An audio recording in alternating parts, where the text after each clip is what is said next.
سالكا سبل المعالي مخلصا ترجو من الرحمن رفعة منزلي شمر وكن للعلم دوما طالبا.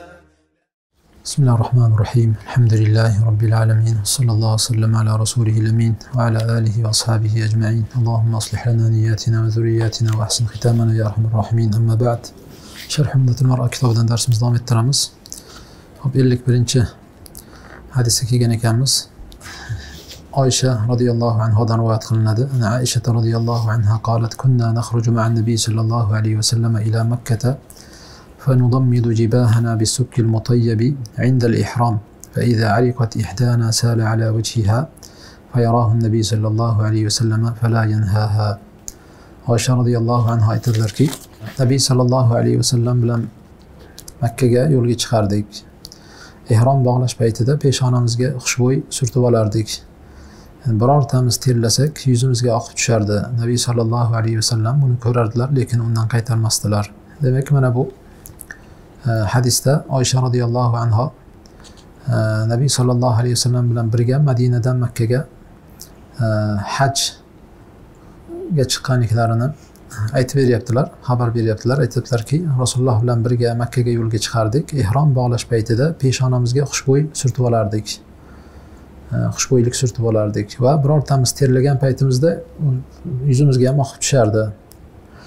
Shunda Rasululloh sallallohu alayhi vasallam buni ko'rardilar, lekin undan qaytarmasdilar deyilyapti. Ya'ni bu hadisga muallif rahimahulloh quyidagi sarlavhani qo'ygan ekan: Ra'al islamu fi tashri'atihi kull khasa'isihi fala tabhathi anha kull khasa'isiki wa ihtiyajatika fala tabhathi anha 'inda ghayrihi. Ya'ni islom o'z qonunchiligida sizni barcha xususiyat va ehtiyojlaringizni hisobga olgan. Shunday ekan, ularni boshqa joydan qidirmang degan sarlavha qo'ygan ekan. Demak, hadisga oid 5 ta masalaga to'xtab o'tamiz. Birinchi masala, ayol ihromga kirishdan oldin xushbo'ylanib olishi mustahab ekanligi. Asosiy hadisdan olinadigan foyda shu o'zi. Ayollar ham ihromga kirishdan oldin xushbo'ylanib olishi mustahabligi olinadi. Ibn Qudama rahimahulloh Mughni kitobida aytadilarki, yustahabbu lil mar'ati ma yustahabbu lir rajuli min al-ghusl 'inda al-ihrami wat-tatayyub wat-tanazzuf. Ayolga xuddi erkak kishiga mustahab bo'lgan amallar mustahab bo'ladi deb turib, ular qaysi amallar? Ihromdan oldin g'usl olish, xushbo'ylanish va tozalanish. Shu 3 ta amalni zikr qiladida, shu erkaklarga mustahab bo'lgan shu amallar ayollarga ham mustahab bo'ladi dedilar. Keyin lima zakarna min hadisi Aisha deb turib, hozir o'qigan hadisimizda zikr qiladi. Oysha onamizning hadisiga ko'ra deb turib, annaha qalat kunna nakhruju ma'a rasulillah fa nudammidu jibahana bil miskil mutayyib yoki bitta bis sukkil mutayyib degan lafz bilan keldi indal ihrom. Shu o'zi hozirgi o'qigan hadisimizda dalil qilib keltiradi.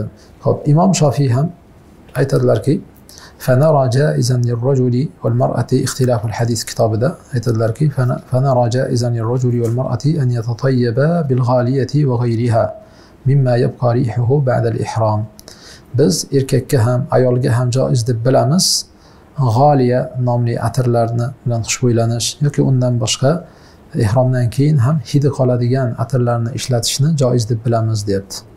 Xoh g'oliya degan atirni turi bo'lsin yoki undan boshqa atirlarni turi bo'lsin, ihromdan keyin ham hidi qoladigan bo'lsa, uni biz joiz deb bilamiz, xoh ayolga bo'lsin, erkakka bo'lsin deyapti. Demak, hozir qarang. Mana bu hadisdagi ayollar surgan atir hidi kelib turadigan atir bo'lganmi yoki faqatgina ayollarni atiri rangda bo'ladi deb turib, faqatgina biron bir rangli narsa surib olganmi? Ya'ni hidi kelib turmaydigan, shunchaki rang bo'ladigan narsani chaplab olishganmi, yuziga surtib olgan bo'lganmi? Ikki xil ehtimol bor. Ba'zilar shu rang shunchaki rangdan iborat. Xuddi boshqa nimalarda keldi-ku, bu hadislarda ham o'tdik. Erkaklarni xushbo'yligi hidi kelib turadigani, ayollarniki rangida bo'ladi deyildi. O'sha rangli bo'lgan xolosmi yoki hidi kelib turadiganimi desa, hozir Imom Shofiyning gapiga ko'ra biz ayolga ham erkakka ham ayolga ham joiz deb bilamiz. G'oliya degan atir bo'lsin yoki boshqa atirlarning turi bo'lsin, ihromdan keyin ham hidi qoladigan atirlarni ishlatishi joiz deb bilamiz deyapti. Ya'ni hidi bor bo'lgan atirlarni ham ishlatishni joiz deb bilamiz deyilyapti. Vallohu alam zohiri shu, hatto hidi bor bo'lgan atirni bo'lsa ham ishlatsa bo'ladi ayollar ihromga kirishdan oldin. Bu nima deyiladi? Mustahab deyiladi. Shunchaki joiz emas, balki mustahab deyiladi. Xo'p, endi qarang.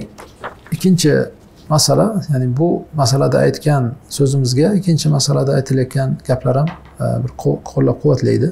Ya'ni hatto hidi qoladigan atirni bo'lsa ham ishlatsa bo'ladi, balki mustahab deyiladi ayollarning haqqida agar ihromga kirishdan oldin. Bu ikkinchi masalada aytilgan gaplar ham quvvatlaydi. Ikkinchi masala, qanday qilib ihromga kirmoqchi bo'lgan ayolga atir ishlatish mustahab deymiz? Vaholanki jumaga kelgan ayol atir ishlatmasin deyishgan ulamolar. Nega jumaga kelgan paytda atir ishlatmasin?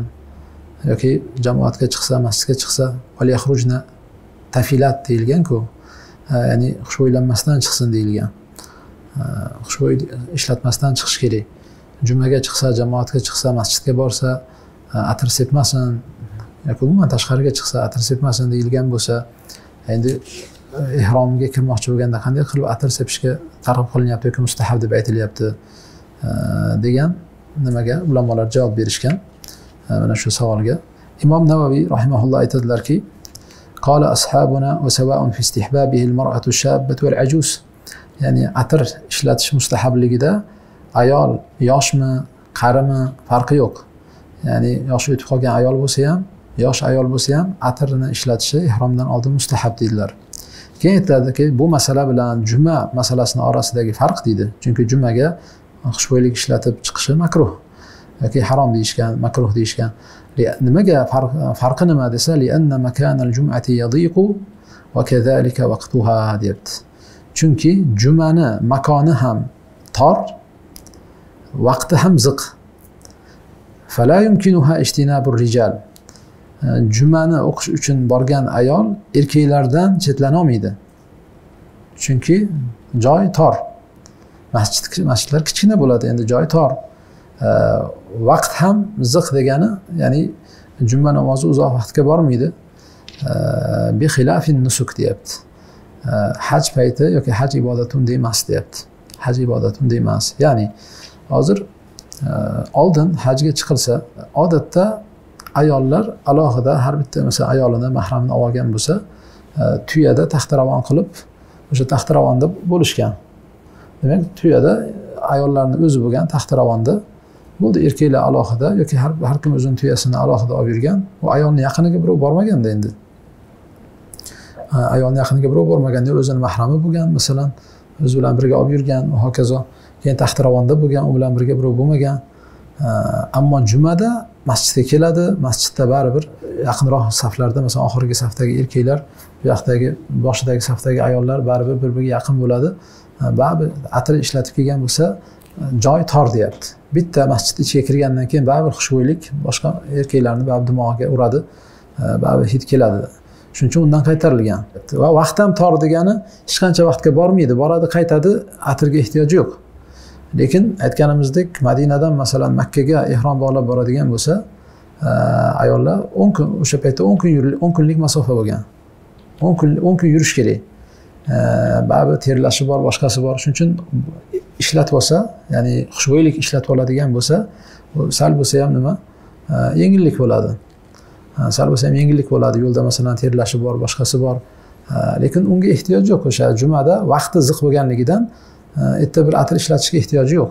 Demak, hajda umuman tamoman holat boshqacha deyapti. Ham makon jihatidan erkaklar alohida bo'ladi, yiroqda bo'ladi. Bir-biriga yaqin yurmaydi. Masalan, ayollar mabodo o'sha erkak ayol bitta karvonda chiqqan taqdirda ham erkak ayol bitta bo'lmaydi. Alohida taxtiravonda, tuyada o'zi alohida ayollar bo'ladi.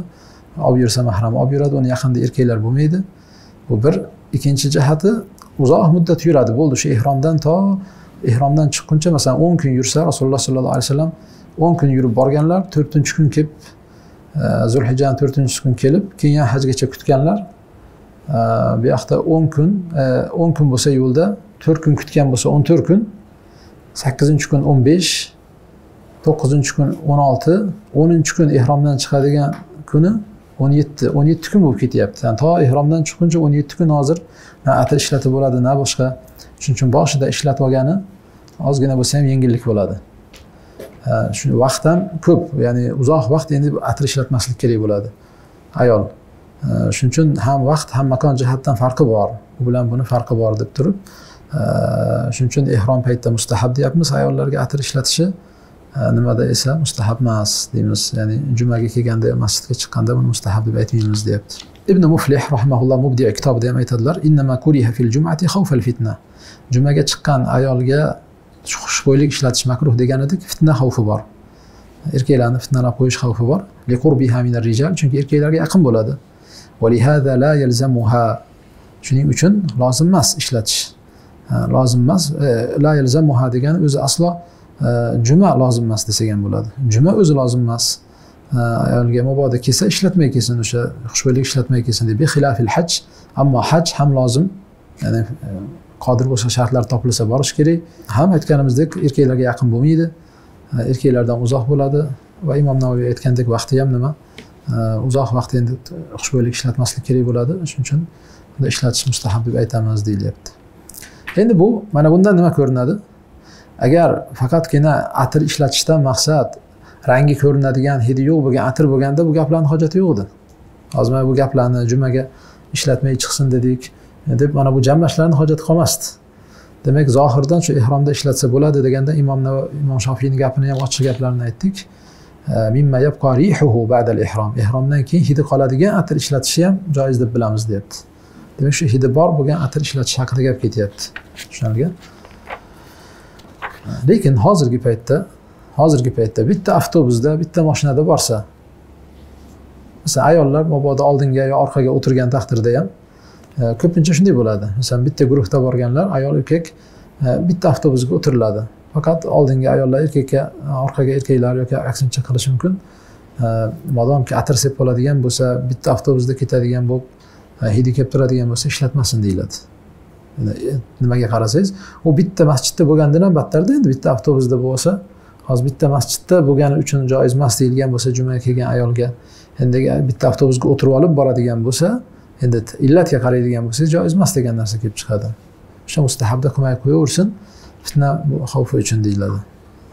Ayol o'sha bo'lib ham hozir unaqa ko'p vaqt olmaydi. Oldin 10 kunlik yo'lga hozir 5-6 soatda yetib boradi. Madinadan o'sha ihrom bog'lab agar boradigan bo'lsa, 5-6 soatda yetib boradi. Avtobusda bor umrasini qilib, yana masalan atir ishlataveradi. Oldingidek masalan ko'p vaqt qolib ketadigan emas. Aytganimizdek, erkaklar bilan agar bo'lsa, begona erkaklar bilan bitta avtobusda bo'lsa, hozir ishlatmasin deyiladi, illatga qaraydigan bo'lsak. Allohu a'lam. Uchinchi masala, biz endi yuqorida umumiy ma'noda, umumiy tarzda ihromga kirmoqchi bo'lgan kishi atir ishlatib olishi mustahab dedik. Endi tafsilotini aytamiz. Endi uchinchi masalada atir ishlatganda qanday ishlatadi? Hozir uchinchi masalada tanasiga ishlatish mumkin yoki ihrom kiymoqchi bo'lgan ihrom kiyimlariga atir surtib olish mumkin. Tanasiga surtish mumkin yoki kiyimiga surtish mumkin. Xo'p, uchinchi masalada shu atirni tanasiga surtish hukmi haqida aytamiz. Keyin to'rtinchi masalada ihrom kiyimiga surtish masalasi. Xo'p, tanasiga surtish hukmi nima? Ulamolar shu ihromga kirishdan oldin tanasiga, ya'ni boshigami, tanasigami shu g'usl olish mustahab. Masalan, ihromga kirishdan oldin g'usl olib, keyin atir surtib olib, keyin ihrom tashab, o'sha talbiya aytib ihromga kirgani mustahab deyishadi ulamolar. Xoh ayol bo'lsin, erkak bo'lsin, aytganimizdek tanasiga atir surtib olish mustahab deyiladi. Ibn Qudama rahimahulloh aytadilarki, Mughni kitobida yustahabbu liman arada al-ihram an yatatayyiba fi badanihi khassatan. Ya'ni ihromga kirmoqchi bo'lgan kishiga faqat tanasiga xushbo'ylik surtishi mustahab. Khassatan degani faqat shu tanasiga xushbo'ylik surtib olishi mustahab deydi. Endi farqi yo'q deyapti. An yabqa aynuhu, xoh bu surtgandan keyin atir tanasida qoladimi? Qoladigan atirmi? Masalan, miskga o'xshash yoki g'oliya degan o'sha paytdagi atirni turi bo'lgan, yaxshi atirni turi bo'lgan misk yoki g'oliya degan atirlardan surtib olsin, farqi yo'q. Bu surtgandan keyin tanada qoladi. Ozgina yog'dek bo'lib masalan tanada qoladi. Xoh tanada qolsin, av atharuhu yoki o'zi qolmasa ham izi qoladigan bo'lsin. Ya'ni kal udi val bahur deyapti. Kal udi val bahur bu haqda tutatqi. Masalan, tutatsangiz u biron narsa qolmaydi, lekin tutuni o'sha izi qoladi. Masalan, hidi qolib ketadi. Masalan, ehromingizni masalan tutatayotgan paytda ozgina bunday qilib arablarda bor-ku, ro'molini nima qilib oladi? Tutatayotgan bo'lsa ro'molni bunday qilib oladi. Ozgina ushlab turadi, chunki qolib ketadi. O'sha xuddi shunday ehromini masalan hidli masalan o'tlarni tutatib masalan ozgina ushlab tursa ehromini izi qolib ketadi.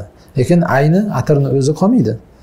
Endi farqi yo'q deyapti. Shu atirni o'zi surtganingizda, tanangizda qoladigan atir bo'lsin yoki shunchaki izi qoladigan o'sha tutatib turib, xushbo'ylikni tutatib turib, keyin ehromingizni ozgina tutib turib, faqat izi qoladigan atir bo'lsin, farqi yo'q, mustahab deyapti. Shuni tanasiga nima qilib olishi mustahab. Hop, endi bu hozir asaruhu deganimizda biz ehromni deb bunday misol keltirdik-ku. Odatda o'sha arablarning ro'molini bunday nima qilganini ko'rib yurgani uchun, lekin bu yerda hozir bunday desangiz kiyimga ham urib qoladi endi. Hozir bu yerda faqat nima haqida gap ketyapti? Tanaga. Tanani o'ziga masalan olib kelib bo'yniga yoki boshqasiga tutayotgan nimani olib kelib tanasiga yaqinlashtirsa masalan, o'sha hidi qolib ketsa keyin tanasida. Shu farqi yo'q qanaqa atir ishlatishidan qat'iy nazar deb turib, bu Ibn Abbosda, Ibn Zubayrni, Sa'd ibn Abi Waqqas, Oysha, Ummu Habiba, Muaviya radhiyallohu anhumni so'zlari deb aytadilar Ibn Qudama rahimahulloh. Va bunga dalil sifatida bir qancha dalillar zikr qilishgan ulamolar. Oysha onamizda hadislari dalil bo'ladi. Kuntu utayyibu Rasululloh sallallohu alayhi vasallam li ihromihi qabla an yuhrim va li hillihi qabla an yatufa bil bayt. Men Rasululloh sallallohu alayhi vasallamni ihromga kirishlaridan oldin ihromga kirishlari uchun ham xushbo'ylab qo'yardim, xushbo'ylik surtib qo'yardim va ihromdan chiqqanlarida ham Baytullohni tavof qilishdan oldin xushbo'ylik surtib qo'yardim deydi. Demak, ihromga kirishdan oldin xushbo'ylik surtib qo'yardim deganidan sunnatligi tushuniladi. Keyin Oysha onamizning hadislarini ham shu hozirgi biz o'qiyotgan hadisni ham dalil qilishgan. Peshonamizga surtib olardik, hatto yuzimizga oqib tushardi. Rasululloh ko'rib nima inkor qilmasdilar deyilyapti. Yani bu o'sha ayni qolib ketadigan, ya'ni atir tanada qolib ketadigan atir bo'lsa ham, hatto terlaganda oqib tushadigan bo'lib, tanada qoladigan atir surtib olgan bo'lsa ham buni zarari yo'q ekanligi tushuniladi. Xo'p, endi bu mustahab dedik. 4-chi masala ehromni nima qilib olishchi? Ehrom kiyimini ga atir sepib olish. Xushbo'ylikni kiyimga ishlatish hukmi nima? Yoki kiyimga surtish hukmi nima? Mana bu masalada ixtilof bor. Hanafiy, Molikiy mazhab ulamolari joiz emas deydi. Tanaga ishlatishi mustahab, lekin kiyimiga atir sepmasin deydi. Ehrom kiyimiga atir ishlatmasin, atir sepmasin deydi. Ayollar ham xuddi shunday, ishlatsa tanasiga ishlatadi, ammo kiyimiga ehrom nima atir sepmaydi, o'sha kiyimiga deydi. Ehrom kiymoqchi bo'lgan kiyimiga. Ayollar endi o'sha ular uchun xos kiyim yo'q, o'sha qaysi kiyimda ehrom bog'layotgan bo'lsa, o'sha kiyimiga sepmaydi deydi. Atir sepib bo'lmaydi yoki ishlatib bo'lmaydi deydi. Ibn Boz, Shayx Husayminlar ham shu so'zni ixtiyor qilishgan, joiz emas degan so'zni ixtiyor qilishgan. Ammo Shofiylar, Hanbaliy mazhab ulamolari esa joiz deb bilishgan. Hatto kiyimga ishlatsa ham bo'ladi. Lekin mustahab emas, joiz deyishadi. Shunchaki joiz deyishadi. Tanaga surtishdi hamma mustahab degan. Lekin kiyimga atir surtishdi ehromga kiyishdan oldin. Va gaplarning hammasi, hozir gapirayotgan gaplarning hammasi ehromga kiyishdan oldin. Chunki ehromga kirish bilan o'zi atir sepish mutlaqo man qilinadi. Xoh tanaga bo'lsin, kiyimga bo'lsin, atir ishlatish man qilinadi. Lekin hamma gap ehromga kirib olishdan oldin, shu ehromga kirishdan oldingi sunnatlar. Shu tanaga surtib olish mustahab. Kiyimga surtish masalasida joiz deganlar bor. Shofiy, Hanbaliy mazhab ulamolari joiz emas deganlar bor. Molikiy, Hanafiy mazhab ulamolari, Shayx Husayminlar ham joiz emas deganlar so'zini ixtiyor qilishgan. Imom Navoiy Majmu' kitobida aytadilarki, ittafaqa ashabuna ala annahu la yustahabbu tatayyubu thawbil muhrim inda iradati al-ihram va fi jawazi tatayyubihi tariqan dedi. Ya'ni bizning ashoblarimiz ittifoq qilgan deyapti. Shofiylarni nazarda tutib Imom Navoiy aytadilarki, bizning ashoblarimiz ittifoq qilgan, ehromga kirmoqchi bo'lgan kishi ehrom kiyimini ga xushbo'ylik ishlatishi mustahab emas. Mustahab emas ekanligiga ittifoq qilishgan. Lekin joizmi, joiz emasmi? Ixtilof bor. To'g'rirog'i joizligi deyapti. Ya'ni Shofiylarda joiz. Aytdik-ku, Shofiy, Hanbaliy mazhabda joiz dedik. To'g'rirog'i joiz deb aytayapti. Endi bu o'sha endi joiz emas deganlarning ham so'zini keltiradi. Keyin oxirida aytadilarki, buni hammasi o'sha ehrom kiyimini ihrom kiyimlarini xushbo'ylik ishlatish masalasida gap ketyapti, joiz emasligi. Ammo tanasiga surtgan bo'lsa xushbo'ylikni, keyin tanasidan kiyimiga o'tgan bo'lsa, bunda hech qanday xilof yo'q, bu harom emasligida va unga fidya ham yo'q deydi. Yani tanaga surtish joiz dedik-ku, tanaga surtganingizdan keyin kiyimingizni kiyib olsangizda, keyin o'sha tanangizdagi nimaga terlagan paytingizda, boshqa qilgan paytda yoki surtilib kiyimingizga ham tegsa, buni endi zarari yo'q. Boshdan bosh o'sha o'zingiz ataylab ihrom kiyimingizga surtish haqida gap ketyapti. Mana bu joiz deganlar bor, joiz emas deganlar bor. Ammo o'sha joiz bo'lgan ishni qilsangiz, tanangizga surtsangiz, keyin tanangizdagi atir kiyimingizga o'tsa, ihrom kiyimingizga o'tsa, buni zarari yo'q deyapti. Va fidya ham berish shart bo'lmaydi deyapti. Xo'p, Mughni kitobida Ibn Qudama rahimahulloh aytadilar. In tayyaba thawbahu. Mughni Ibn Qudama bu ham Hanbali mazhab ulamolarida. Hanbali mazhab ulamolari ham joiz deb biladi dedik. Kiyimni ham hatto nima qilishni joiz deb biladi dedik. Ular aytayaptiki, in tayyaba thawbahu. Agar kiyiminiga xushbo'ylik ishlatsa, kiyimiga biron bir atir surtib olsa, falahu istidamatu lubsihi. Shu atir surtilgan ihromini kiyishi, ya'ni haj davomida, umra davomida kiyishi joiz. Ma lam yanzi'hu, modomiki yechmasa deyapti. Yechmasa, ihromni yechmasa shu shart bilan. Fa in naza'ahu, agar ihromini yechsa, lam yakun lahu an yalbasahu, qaytib kiyolmaydi endi. Agar kiysa fidya berish kerak bo'ladi. Nimaga desa, li anna al-ihroma yamna'u ibtida'a at-tayyib. Chunki inson ihromdagi kishi, ihromga kirgan kishi boshdan bosh atir surtishi ham man qilinadi. Va lubsul mutayyib, va atiri bor kiyimni kiyishdan ham man qilinadi. Dunal istidama degani ihrom paytidagi atir sepgan kiyimini da davom etishni man qilmaydi deyapti. Tushunarli? Ya'ni bundan kelib chiqadi. Hozir joiz deganlar nimasida ham qiyin unga shartga rioya qilish. Hozir mabodo Shofiy Hanbali mazhabda joiz desak ham, siz ihromingizga atir surib olsangiz, masalan hojatga kirganda yoki yuvinmoqchi bo'lganda ihromingizni yechib qo'yib, yuvinib olib qaytib kiyaman desangiz bo'lmaydi endi deydi. Modomiki atirning hidi hali qolgan bo'lsa, siz endi kiysangiz qaytib atiri bor bo'lgan kiyimni kiyayotgan bo'lib qolasiz. Ikkinchi marta kiysangiz. Ammo ustingizdan umuman yechmasdan yursangiz, oxirigacha yuraverasiz. Endi bu umralarda masalan vaqt qisqa, muammo yo'qdir. Masalan, umrada 3-4 soat, 5-6 soatda yetib borasiz, 2-3 soatda umrangizni qilib olasiz. Ya'ni orada yechishga ehtiyoj bo'lmaydi. Lekin hajlarda umuman yechib bo'lmaydi deya olmaysizda. Masalan, kechasi uxlashingiz mumkin, ustingizdagi masalan ridoingizni yechib ustingizga nima qilib olishingiz mumkin.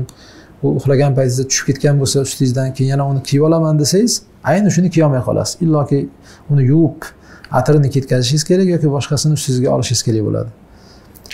Tushunarli? Ya'ni joiz deganlar ham, qarang, siz ihromga kirishdan oldin surtib olyapsiz, masalan, yoki sepib olyapsiz ihrom kiyimingizga. O'shani yechmasdan davom etsangiz bo'ladi deydi. Qachon yechsangiz, yuvinish uchun yoki bir hojatga kirganda osib qo'yib, masalan, qaytib kiyib olaman desangiz, endi atiri bor ihrom kiyayotgan bo'lib qolasizda, fidya berish kerak bo'lib qoladi, deyapti. Yani shu shartga rioya qilish kerak joiz deganlar nazdida. Ammo joiz emas degan ulamolar o'sha Jayronada bir kishi Rasulullohning oldilariga kelib, nima atir sepib olgan bir kiyimda ihromga kirgan bo'ladi. Rasululloh sallallohu alayhi vasallam inza jubbatak, kiyimingni yechgin deydilar. Ustingda mana bu kiyimingni atir surtib olgan kiyimingni yechgin deydilar. O'shani dalil qilib, agar kiyimga surtib olgan bo'lsa bo'lmaydi deydi.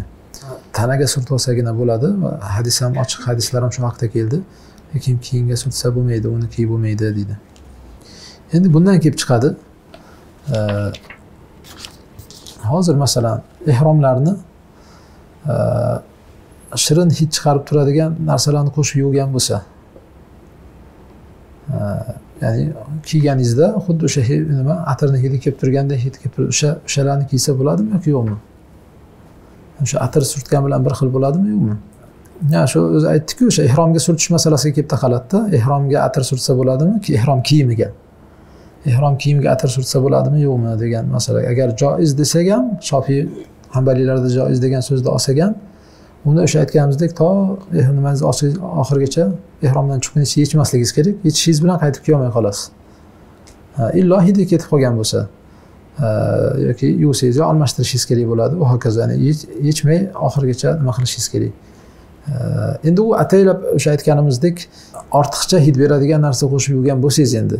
Lekin odatdagi masalan kir yuvadigan nimalar bilan yuvsangiz, odatdagi kir yuvadigan sodalar bilan masalan yuvsangiz, odatda menimcha ozgina hidi kelgandek bo'ladi-yu, lekin hech kim uni bir atir sifatida qo'llamaydi endi. Atir sifatida qo'llamaydi, lekin ba'zi o'sha kir yuvish uchun o'sha muattar deb o'zi aytiladi ham, o'sha narsalarni qo'shsangiz, go'yoki atir sepgandek bo'lib qolasiz endi. Shuning uchun iloji boricha o'shani ishlatmagan yaxshi. Ya'ni ihromni yuvishda bu narsalarni qo'shib yuvmagan yaxshi. Ixtilofdan chiqib.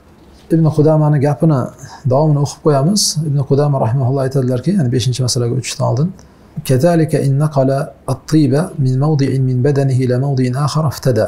Ya'ni agar tanasini bir joyidagi xushbo'ylikni ikkinchi joyiga naql qilsa ham fidya berish kerak bo'ladi. Ya'ni masalan deylik, ihromga kirishdan oldin yuvinib, artinib, keyin atir ishlatdi. Atir ishlatgan paytda masalan yuziga, bo'yinlariga surtdi deylik.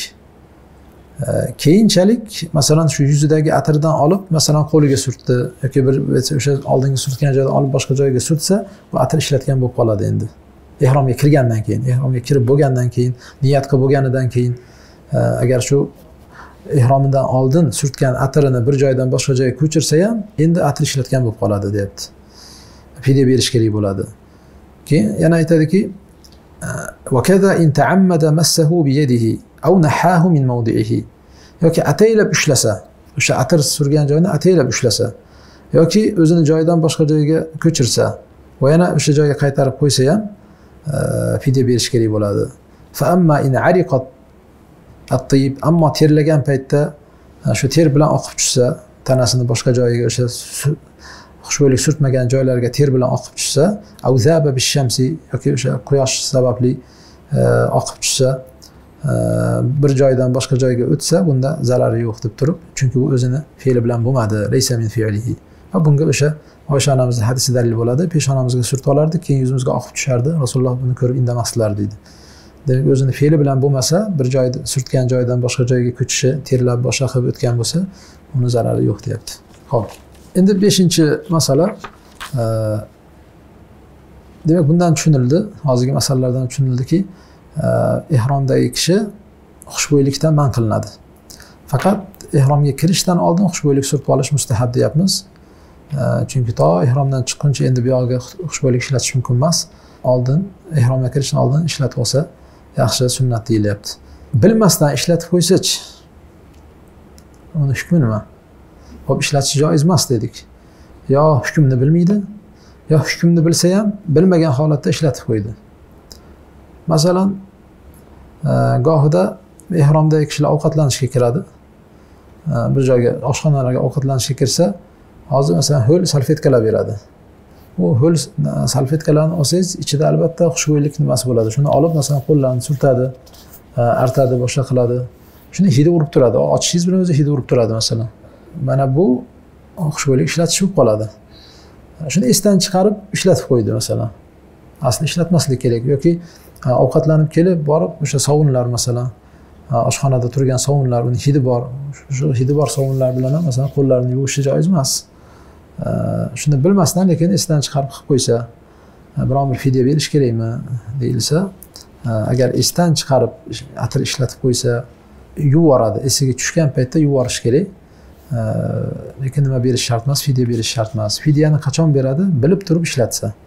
Ya'ni atir ishlatmaslik kerakligini bilib turib yoki esida bo'lgan holatda ataylab ishlatsa, keyin fidya berish kerak bo'ladi. Fidya yo 3 kun ro'za tutib beradi, yo bitta qo'y so'yadi, yo 6 ta miskin to'ydiradi. Shu 3 tani birini tanlaydi. Nima ixtiyor o'ziga.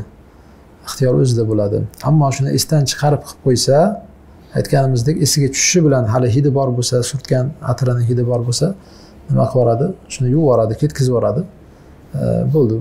Biron bir nima lozim bo'lmaydi. Kafforat berish, fidya berish lozim bo'lmaydi. Shayx Husayn rahimahulloh Fatawa Arkanul Islom kitobida aytadilarki, "Idza fa'ala shay'an min mahduratil ihrom", ya'ni ihromdagi kishi ihromda man qilingan ishlardan birortasini unutib qo'yib yoki bilmay qo'yib qilib qo'ysa, fala shay'a alayhi, unga biron narsa vojib bo'lmaydi. Walakin yajibu alayhi bi mujarrad ma yazulu al-uzr an yatakhalla an zalika al-mahdhur. Uzr ketishi bilan o'sha narsadan qutulish kerak. Ya'ni uzr ketish bilan degani masalan esdan chiqarib qilgan bo'lsa yo bilmay qilgan bo'lsa bilish bilan uzr ketgan bo'ladi. Esdan chiqarib qilgan bo'lsa esiga tushish bilan uzr ketgan bo'ladi. Shu uzr ketgan paytda o'sha narsani ketkazish kerak. Xullas agar atir bo'lsa, atirni masalan kiyim kiyib olgan bo'lsa, bosh kiyim yoki ich kiyim kiyib olgan bo'lsa, bilmasdan ba'zilar ihromning ostidan ich kiyim kiyib oladi. U joiz emas ihromda. Shuni bilishi bilan yechib yuborish kerak. Yoki o'sha atirni surtib olgan odam bilish bilan ketkazib yuborish kerak. Bo'ldi. Agar shu narsani qilsa, fidya lozim bo'lmaydi. Xo'p, oxirgi masala. Ya'ni qo'ltiqga suradigan nimalardan foydalansa bo'ladimi ihromdagi kishi? Hidi yo'qlardan bo'lsa foydalansa bo'ladi. Ya'ni qo'ltiqga o'sha terlamaslik uchun suradigan nimalardan ihromda foydalanish hukmi. Agar hidi bo'lsa bo'lmaydi, xuddi xushbo'ylik ishlatgandek bo'lasiz. Endi uni aytganimizdek, ihromga kirishdan oldin sepib olsangiz, muammo yo'q. Ya'ni sunnatga amal qilgan bo'lasiz. Ayni sunnatga amal qilgan bo'lasiz, surtib olsangiz yoki masalan ishlatsangiz ihromga kirishdan oldin. Lekin ihromga kirgandan keyin joizmi shuni ishlatish? Ihromdan chiqmasdan turib hali shuni ishlatish joizmi desa, hidi borlarini bo'lmaydi. Masalan, hozir achchiq toshdan qilingani bor, umuman hidi yo'q. Bu achchiq toshdan qilingan nimani, o'sha qo'ltiq ostida hidini ketkazish uchun ishlatiladigan achchiq toshdan qilinganni, buni hech qanaqa hidi bo'lmaydi. Lekin boshqa masalan sepiladigan yoki bir surtiladigan hidi bor bo'lgan bo'lsa, uni ishlatib bo'lmaydi. Muallif aytadilarki, minal fawaidil mutaalliqa bi mawdu'il hadis, hadis mavzusiga taalluqli foydalardan birinchisi javazu tatayyubun nisa indal ihrom karrijal. Ihrom paytida ayollarning xushbo'ylik ishlatishi joiz, xuddi erkaklarga o'xshab. Endi joiz emas, mustahab deymiz. To'g'rirog'i mustahab. Nafaqat joiz, balki mustahab. Ay tatyibul badani va laysa ath-thawb. Ya'ni joiz deganimizda tanaga xushbo'ylik surtish nazarda tutyapmiz, kiyimga emas deyapti. Tushunilgan? Bu tushunarli. Buni endi tafsilotini aytdik. Tanaga surtishlik mustahabligida ittifoq qilishgan, kiyim masalasida endi joiz yoki nojoizligida ixtilof bor. Ikkinchi foyda javazu baqoyi athar at-tib ba'da al-ihrom. Ihromdan keyin xushbo'ylikda izi qolishi ham joiz ekan. Mabodo shu terlagan paytda issiq sababli oqib tushsa, o'sha surtgan xushbo'yligi ayol kishi uchun buni zarari yo'q. Masalan, o'sha peshonasiga surtib olgan bo'lsa, yuziga oqsa yoki bo'yinlariga surib olgan bo'lsa, keyin tanasiga oqsa va hokazo, buni zarari yo'q deyapti. Uchinchisi, anna at-tib al-maqsud bihi huna huwa ma kana lahu lawnun wa laysa lahu ra'ihatun yashummuha ar-rijal. Hadisda zikr qilingan xushbo'ylikdan maqsad rangi bor u hidi yo'q bo'lgan atirlar nazarda tutilgan deyapti. Xuddi mana hozir ko'p kama huwa halu anwa'in kathira deyapti. Hozirgi paytdagi ko'p ayollar ishlatadigan nimalar bunga keladi. Masalan, makiyaj deyapti. Ayolning yuziga qo'yadigan makiyajlar minal masahik va ahmarish shafa va al-kuhli va g'ayriha. Masalan, surma, ko'ziga masalan surma qo'yish yoki o'sha ahmarush shafa, labiga nima ishlatish, qizil rangni ishlatishi va hokazo, pudra ishlatishi, masahik, pudra shunga o'xshagan yuziga ishlatishi. Shular, ya'ni rang ayollarni o'sha atiri rangda degandek shu rangi bor, lekin hidi yo'q bo'lgan atirlar ishlatish nazarda tutilyapti deyapti. Lekin biz aytdik, fuqaholarning gapini zohiridan o'sha hatto hidi borini ishlatish ham mustahab deyishgan. Hidi borini ishlatish ham mustahab deyishgan. Ayni bu turni o'ziga cheklanmaydi. Chunki o'zi buni o'zi hojati ham yo'qda aytishdi. Buni deyarli aytishni hojati ham yo'q. Chunki ayollar u paytda masalan erkaklarning oldida bo'lmagan, erkaklarning oldida bo'lsa o'zi aslo yuzini yopib yurishgan niqobda. Ya'ni uni alohida aytishni hojati qolmaydi. Ya'ni ayollar o'zi ochiq yurmagan u paytda. Lekin vallohu alam maqsad shu hidi qoladigan atir ishlatish haqida gap ketyapti o'zi. Shuning uchun jumaga borsa mustahab emas, lekin ihromga kirganda mustahab deyapmiz. Buni qanday jamlaymiz deganidan o'zi jumaga borganda ham ochiq bormaydi-ku. Agarki jumaga borishda ham ayni shu atirni turi haqida gap ketayotganda o'zi aslo buni hojati qolmasdi bu gaplarni, ya'ni jamlashni hojati qolmasdi. Hop, to'rtinchisi, anna hada at-tib alladhi yudau 'ala al-wajhi yushtarat fihi an la takshifa al-mar'atu wajhaha fataftina ar-rijal. Ya'ni o'sha yuzga qo'yiladigan mana bu xushbo'yliklarning sharti ayol yuzini ochib erkaklarni fitnalamaslik kerak, shu shart bilan. Ya'ni endi bu faqat rangi bor bo'lgan atirlarni ishlatish haqida gap ketyapti deb turib, mabodo ishlatsa ham yuzini ochib olmaslik kerak endi deyapti. Yuzini ochib olmaslik kerak, erkaklarga fitna bo'lmaslik kerak.